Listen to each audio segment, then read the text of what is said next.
সিংহ প্রচুর ক্ষেপে গেছিল এবং চিৎকার করছিল। সিংহর চিৎকারে অন্যান্য প্রাণীরা এসে হাজির। জিজ্ঞাসা করল, রাজামশাই, কি হয়েছে? সিংহ বলল, আমি ঘুমাচ্ছিলাম, আমার পিঠের উপর একটি নেংটি ইঁদুর দৌড়াদৌড়ি করাতে আমার ঘুম ভেঙে গেছে। তোমরা ইঁদুরটিকে আমার কাছে হাজির করো। পাশেই ছিল ইঁদুরটি। ইঁদুরটি নিজে থেকে এসে দুই হাত জোর করে ক্ষমা চাইল সিংহর কাছে। বলল, রাজামশাই, আমার ভুল হয়ে গেছে, আমাকে ক্ষমা করে দিন। সিংহ তখন দেখল ছোট্ট একটি ইঁদুর ভুল করতেই পারে, আমি যেহেতু রাজা, যাও, তোমাকে আমি ক্ষমা করে দিলাম। এই বলে সিংহ তাকে ছেড়ে দিল।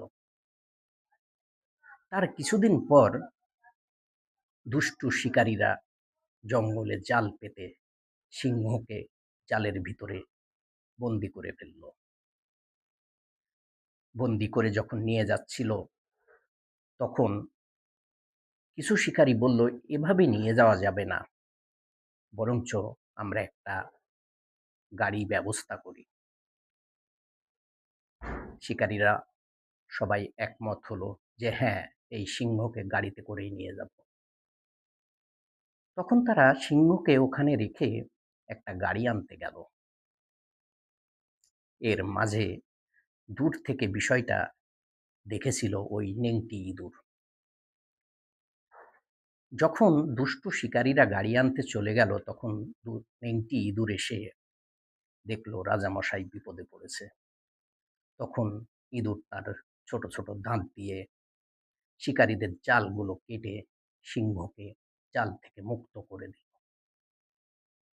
মুক্ত হয়ে সিংহ নিজের অনুশোচনা বোধ যখন জাগ্রত হলো, বুঝতে পারল আসলেই বিচার এরকমই হওয়া উচিত।